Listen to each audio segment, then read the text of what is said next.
La langue française, c'est bien plus qu'un outil de communication, c'est un pont entre les cultures. Nous sommes au siège de l'Organisation internationale de la francophonie à Paris, où se tient la conférence de presse en vue du 19e sommet de la francophonie sur le thème « Créer, entreprendre et innover en français ». Le sommet prévu les 4 et 5 octobre 2024 se déroulera entre la Cité internationale de la langue française, située au château de Villiers-Cotterêts, et le Grand Palais à Paris. Parmi les intervenants aujourd'hui, Auréa Vendée, directrice de la communication de l'OIF, a mis en avant le programme du sommet avec la passation de services entre la Tunisie et la France, l'ouverture du village de la francophonie et enfin des débats autour du sujet des jeunes à l'ère du numérique. Vu que le thème choisi s'adresse à la jeunesse,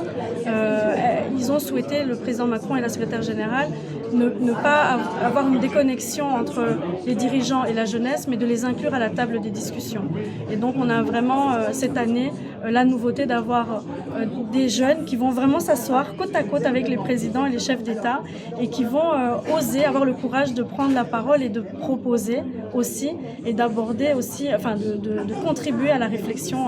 des dirigeants. Donc ça c'est un moment, on est assez fiers de ça parce que je pense que ça ne se passe pas souvent sous ce format-là, c'est assez innovant et on est très curieux de voir comment ça va se passer et ce qui va en sortir. De son côté, François Vandeweyle, secrétaire général du sommet, a précisé les enjeux spécifiques pour la France en tant que pays hôte et pays qui souhaite s'inscrire dans un système plurilingue. Pour ce sommet, 2 nouvelles innovations ont été mises en place, notamment avec la création d'un festival pour la première fois de la francophonie, mais aussi un salon de la francophonie qui ouvrira du côté de la station F. Ce sommet qui réunira 88 États membres de la francophonie pour aborder des sujets comme l'intelligence artificielle, les défis numériques, la transition énergétique sera également l'occasion de réfléchir aux défis à venir, notamment pour la jeunesse francophone. Je suis Charline Koua depuis le siège de la francophonie à Paris pour Africa 24.